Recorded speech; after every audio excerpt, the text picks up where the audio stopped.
Olá você, seja bem-vindo novamente ao canal. Você que está chegando aqui, muito obrigada por curtir, por estar me ajudando a fazer esse canal crescer. Os comentários que vocês deixam aqui, que eu leio todos e adoro. Para você que está chegando agora, não conhece ainda o meu canal, tem playlists aí com assuntos de ansiedade, assuntos de transtornos alimentares, relacionamentos. Percorre aí, tenho certeza que alguns vídeos vão poder te ajudar. Hoje eu trago um assunto mais voltado para o lado da ansiedade, que ultimamente eu estava falando mais sobre a questão da psicologia no emagrecimento, mas a ansiedade também está muito ligada a isso, aliás, está ligada a tudo na nossa vida. Eu também sou especialista em transtornos de ansiedade, recebo muitos pacientes com crises de pânico, com crises de ansiedade, com transtorno obsessivo compulsivo, com hipocondria, a ansiedade no próprio relacionamento e na vida no geral. A ansiedade, por si só, ela é saudável, ela é uma emoção e como toda emoção, ela tem o seu papel na nossa vida. Sabe aquele friozinho na barriga que a gente sente antes de uma apresentação, antes de algum evento importante? Pois é, isso é benéfico, porque isso nos ajuda a ficar atentos ao que está acontecendo. O papel da ansiedade é nos preparar para os comportamentos de fuga ou de luta. Ela representa aquela tensão de que pode ser que algum perigo venha a acontecer. E aí a gente se prepara e tem uma função muito importante porque evita com que a gente fique se arriscando por qualquer coisa e ela nos mantém em alerta e focados em momentos difíceis, em momentos críticos. Tá vendo que a ansiedade não é ruim? Aliás, como nenhuma emoção, toda emoção tem uma função no nosso organismo. Essa ansiedade, ela é temporária, né? Essa ansiedade que a gente diz benéfica e saudável, ela é temporária, ela tem um foco específico. A questão é quando a ansiedade deixa de ser temporária e ela passa a exercer um papel de controle em relação à nossa vida, de certa forma. E ela chega quando ela não tem que chegar, quando o momento não é crítico, quando às vezes nem está acontecendo nada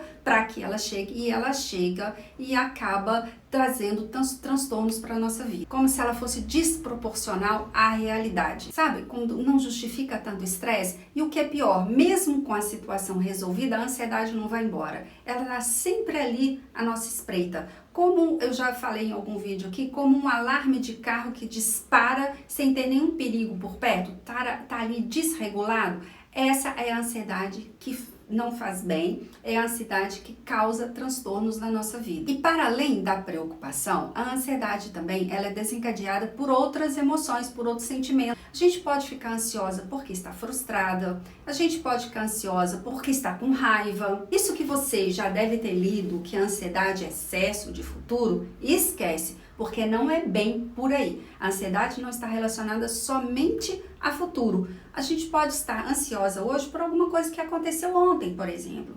Aconteceu alguma coisa ruim, uma coisa chata, me chateou, me deixou frustrada, me deixou magoada, e isso pode aumentar a minha ansiedade. Eu posso ter ficado com raiva agora, nesse momento, estressado nesse momento, e isso provocar um aumento da ansiedade. Então, a ansiedade ela não está necessariamente ligada ao medo do que vai acontecer. Algumas áreas, principalmente a amígdala, ela está o tempo todo muito sensível a estímulos que podem chegar e nos oferecer um certo tipo de ameaça. Ela dispara nosso sistema nervoso simpático e ele fica ali em sinal de alerta. Então, ao menor risco de que alguma coisa vai acontecer, o meu sistema simpático, ele dispara e começa a provocar reações físicas mesmo, né? Palpitação, o coração começa a disparar, a respiração fica mais ofegante, eu começo a ter tremores, isso num aumento de crises de ansiedade. Quando é pânico, tem um vídeo aqui meu falando como acontece numa crise de pânico, se você tem e se te interessa, eu vou deixar no final do vídeo, ou na descrição daqui desse vídeo, um vídeo que eu falo mais sobre crises de pânico. A ansiedade, ela funciona como uma ferramenta que mobiliza a mente para poder buscar soluções antes que o perigo aconteça. Por isso que quando está desregulado, quando a gente fica o tempo todo enviando estímulos para o cérebro de perigo, de ataque, a gente é meio esponja do ambiente, fica o tempo todo preocupada com tudo, o tempo todo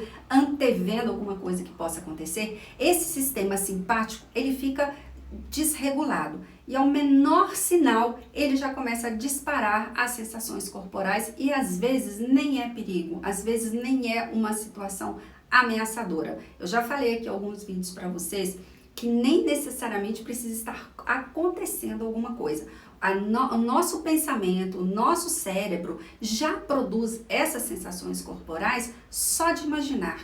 Uma lembrança, né, uma memória mais difícil, algum receio de que alguma coisa aconteça, já pode disparar esse sistema nervoso simpático que já pode provocar todas essas reações corporais. Outra função para a ansiedade é que a ansiedade nos diz muito, aliás, toda emoção nos diz muito, mas a ansiedade, que é aqui o caso que nós estamos falando, ela nos diz muito sobre o que está acontecendo na nossa vida. Às vezes a gente não percebe o pensamento, a gente não percebe o sentimento, mas a gente percebe as reações físicas. Quando a gente está o tempo todo com palpitação, a gente está com uma angústia no peito, já começa a dar problema gástrico. Quantas vezes vocês vão ao médico e fazem todos os exames e não tem nada propriamente dito e a pessoa fala, isso deve ser ansiedade. É porque a ansiedade, ela provoca mesmo um adoecimento físico, não somente emocional, mas um adoecimento físico. E quando nós conseguimos perceber essa ansiedade, nós podemos trabalhar para regular essa ansiedade, para não provocar esses desconfortos físicos. Quando a gente percebe o desconforto físico, a gente precisa começar a se perguntar o que está acontecendo na nossa vida. Então a ansiedade nos ajuda muito a entender o que eu estou fazendo comigo, por que eu estou dessa forma, o que eu preciso mudar na minha vida. Por isso a ansiedade não é de toda forma uma vilã, como nenhuma emoção, igual eu já disse. Ela pode ser a nossa aliada, só que a gente precisa desenvolver uma percepção para as nossas sensações corporais, emocionais, para que isso não fique desregulado e principalmente como a gente está nessa vida. Porque quando desregula, aí fica mais difícil e muitas pessoas precisam, inclusive, de ajuda com medicamentos. Alguns sinais que a gente pode começar a observar, que eu te convido aqui a observar. Primeiro é o característico da questão da ansiedade, que são as preocupações constantes. É a pessoa que está sempre no e se isso acontecer, e o que aconteceu de novo. Preocupação é uma coisa que você se ocupa antecipadamente, mas não necessariamente a ansiedade vem somente da preocupação. Mas essas preocupações constantes, que você está sempre achando que vai dar errado, que vai dar ruim, que você nunca é bom o suficiente para nada, que o que você vai fazer não vai dar certo. Essa expectativa muito grande que a gente joga em cima das situações que vão gerando uma preocupação muito grande. Se você é o tipo de pessoa muito preocupado, o tipo de pessoa esponja, que assistiu um noticiário e já acha que vai acontecer com você, escutou alguma coisa que aconteceu e já sofre junto com a pessoa, sofre de verdade. Não é uma questão de empatia, é uma questão de sofrimento. A pessoa pega para si aquele sofrimento. Sintomas físicos, que é o tempo todo tenso, o tempo todo com dores musculares, porque esse sistema de alerta o tempo todo vai provocando um adoecimento físico, igual eu falei, e uma tensão muscular muito grande. A pessoa que está o tempo todo tensa, acorda já com dores aqui, com o ombro o tempo todo doendo, o abdômen doendo, as pernas, porque a pessoa que não relaxa nunca. Isso tudo vai prejudicando as atividades diárias. Então, se você é uma pessoa também candidata a ter uma ansiedade desregulada ou já está nesse processo, o prejuízo das atividades diárias, que é a questão da concentração, a concentração fica super diminuída, a irritabilidade. Uma pessoa mais ansiosa é uma pessoa que reclama mais, uma pessoa que se irrita com muita facilidade, tem uma impaciência muito grande, é muito intolerante com o compasso do outro, com a outra pessoa, se cobra muito da outra pessoa também, e isso acaba prejudicando, fica difícil a convivência com as pessoas no trabalho e a convivência com ela mesma, porque tudo começa a girar em torno de si mesma. girar em torno das próprias preocupações, dos próprios incômodos, porque como a pessoa está o tempo todo desregulada, ela tem dificuldade para lidar com os imprevistos da vida, com os problemas da vida, com as dificuldades da vida. E claro que isso vai impactar também a questão do sono, o distúrbio do sono. Pensa numa pessoa que passa o dia inteiro preocupada, uma pessoa que tem uma emoção, não regula essa emoção e essa pessoa fica ansiosa. Como isso vai ser à noite? Parece uma coisa, né? É só botar a cabeça no travesseiro que todos os problemas do mundo chegam para aquela pessoa. É hora que a pessoa para se preocupar. É hora que ela para pensar no que vai ser amanhã. É hora que ela para analisar o que aconteceu no dia. É a hora que o sono chega e só vai embora. Ou ela até dorme, mas acorda à noite e faz o quê? Começa a pensar na vida. Começa a pensar na própria vida, na vida do outro, o que vai fazer, o que não vai fazer amanhã.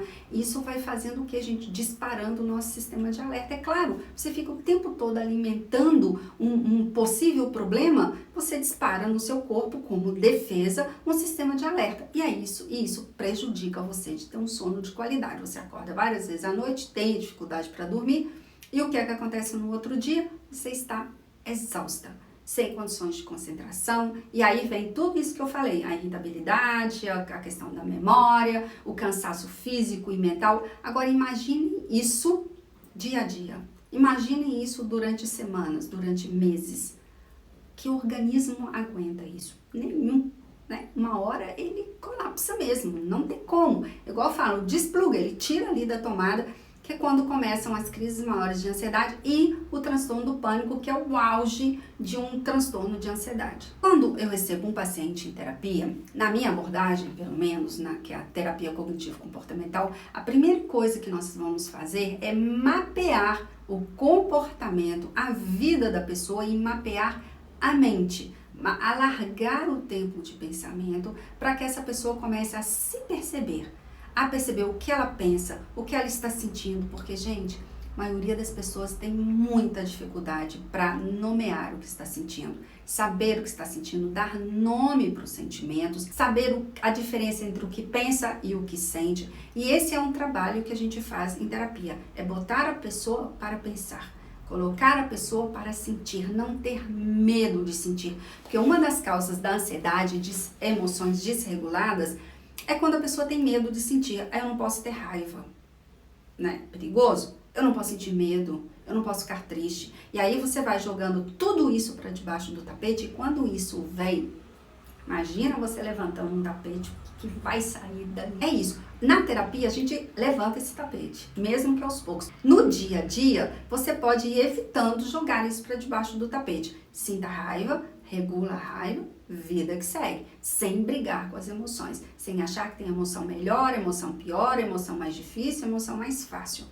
Quando a gente faz esse mapeamento da vida, mapeamento da mente, nós começamos a trabalhar estratégias para que essa pessoa, para que o paciente aprenda a regular, identificar e a regular as suas emoções. Algumas estratégias, você que está aqui me escutando, mesmo que não esteja fazendo terapia, já pode colocar em prática. Uma delas é o que eu já falei, que tem vídeo aqui também sobre a escrita terapêutica, o diário emocional. Escrever sobre o que está sentindo, escrever sobre o que está acontecendo, tem duas funções. A primeira função, por si só, já é ótimo, que é o esvaziamento emocional. Sabe quando você está ali atribulada, quando você está ali num ponto de ebulição e você quer só voar em cima de uma pessoa e você sai destilando seu veneno, a sua raiva para todo mundo? Pois é, quando você escreve, você realiza aquilo ali no papel. Quem não gosta de escrever pode também falar.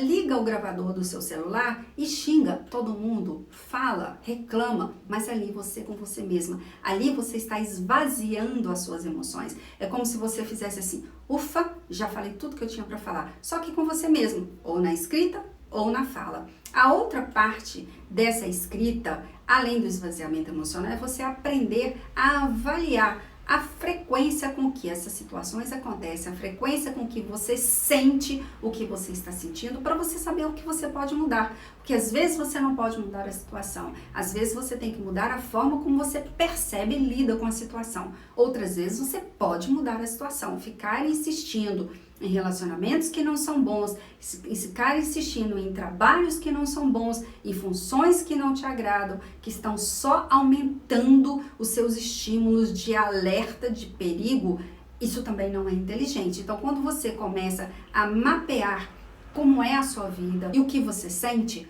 você tem condições para buscar soluções, em vez de ficar arrastando isso aí até que você adoeça. E aí você não aprende a lidar com as situações e fica lidando somente com sintomas através de medicação. Anestesia, que é outra coisa que a gente precisa prestar atenção, que é uma coisa que a gente identifica muito. Quando vocês têm uma emoção desregulada, vocês têm dois caminhos, e eu falo isso direto com meus pacientes. Um caminho é o caminho funcional, é aquele caminho que eu regulo e dali surge uma solução ou surge uma calma e que não vai provocar depois uma situação pior ou até um adoecimento.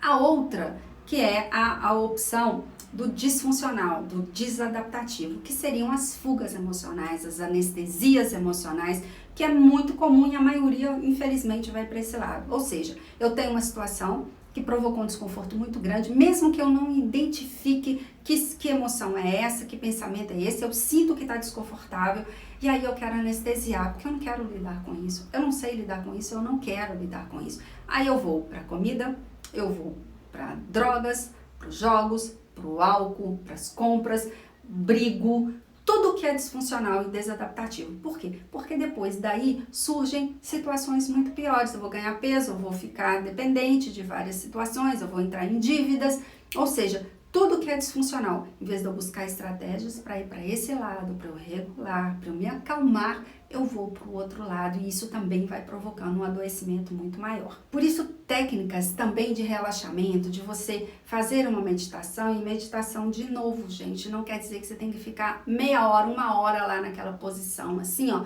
relaxando o tempo todo. Não, você pode buscar aí na internet, em aplicativos, relaxamento de 5 minutos que você pode fazer no meio do seu dia, na manhã ou à noite, simplesmente para você ensinar o seu cérebro a ter paz, a não reter aquele monte de nuvenzinha negras de preocupação, de ruminação, que você fica ali o tempo todo alimentando o seu cérebro para ele disparar o sistema nervoso simpático o tempo todo, para você ficar em sinal de alerta e ter esse adoecimento. Então, respirar é muito bom. Mesmo durante o seu dia, né? Para um minuto, quando você sentir que está quase perdendo a paciência, que está demais, faça simplesmente isso aqui. Coloque os pés no chão como um aterramento para você sentir que seus pés estão no chão e simplesmente faça isso aqui, ó. E solte. Faça isso umas 3 vezes. Faça movimentos, sabe, de relaxar aqui o rosto, de despregar a língua do céu da boca, tudo para você aprender e a ensinar para o seu cérebro a simplesmente manter a calma e manter o equilíbrio, regular. Veio outra raiva, veio outra emoção. Respira e vamos lá. Você pode repetir isso várias vezes no seu dia, antes de perder a paciência, antes de ir para um lado disfuncional. Outra forma é você aprender a identificar quais são suas crenças, de que você tem que levar tudo a ferro e a fogo, de que é toma lá da cá, que você não leva desaforo para casa, que você precisa trabalhar 24 horas por dia, que você tem que viver na produtividade o tempo todo, né, gente? Porque tem isso, né? A cobrança externa e a autocobrança de produtividade, de fazer mais, a gente está fazendo isso com as nossas crianças. Já viram a agenda de criança hoje em dia? Na minha época, a agenda de criança era chegar da escola, brincar, fazer um trabalhozinho ali, bora pra cama, exausta. Hoje, a criança vai aula de piano, aula de tênis, aula de inglês, aula de espanhol, aula de não sei o que. É tanta aula que essas crianças não têm tempo para brincar. Aí chega em casa exausto, os pais exaustos de tanto coordenar essa agenda absurda da criança, mete tela na criança e lá tá ativando, criando pessoas extremamente ansiosas. Eu não tô nem culpando os pais não, tá? Isso é da sociedade, é da era que a gente está vivendo e que está sendo muito difícil para todo mundo e para nós adultos também, que a gente quer fazer milhões de coisas ao mesmo tempo e não consegue relaxar. E quando eu falo isso, porque às vezes a gente relaxa estudando, mas tem gente que faz isso sufocado, difícil, por obrigação, mas tá ali, porque afinal de contas tem que ser produtivo. Então rever essas crenças e rever a sua vida vai te ajudar muito a não alimentar esse processo de aumento da ansiedade. Na verdade, Lidar com a ansiedade é nada mais do que dois polos. O primeiro, identificar o que você está sentindo, o que você está pensando, o que está acontecendo na sua vida, o que você pode fazer para mudar isso. O outro é lidar com os sintomas, regular, respirar, equilibrar, buscar fazer coisas que te promovam um equilíbrio, não ficar absorvendo tudo do mundo externo. E quando isso está ruim demais, já chegou num nível desregulado demais, além da terapia, buscar realmente ajuda de medicamento. Isso ajuda. Agora, só medicamento, sem você fazer uma revisão da sua vida, sem você encontrar estratégias para regular suas emoções, você vai ficar dependente de medicação pro resto da vida e a sua vida vai continuar do jeito que está. Alimentando, alimentando, alimentando. E aí você tem essa vida e você alimenta a ansiedade, aí você toma um remédio, continua com essa vida, continua alimentando, continua tomando remédio. Até quando? Até que o remédio que você toma para uma coisa piore rim, piore fígado, piore outra coisa, né? Nada contra a medicação, mas a ideia é que você se medique e você vá diminuindo essa medicação. E cada caso é um caso, lógico. Eu estou falando dessa dependência, é de você não tomar nenhuma providência para entender o que está acontecendo com você e mudar aquilo que está ao seu alcance mudar. E o que não está ao seu alcance mudar, encontrar formas de lidar, porque a gente não controla tudo. E tem situações que independem da nossa vontade, independe do nosso comportamento, mas depende diretamente da forma como nós reagimos a essa situação. E isso é que vai fazer toda a diferença na nossa vida, porque problemas todo mundo tem. A forma como nós lidamos com eles é que vai fazer com que nós tenhamos mais ansiedade ou que nós tenhamos mais condições de levar uma vida um pouco mais leve, um pouco mais equilibrada dentro desse mundo louco, né? De informações 24 horas por dia que nós temos. Eu gostaria de saber aqui de vocês, como é que você lida com a ansiedade?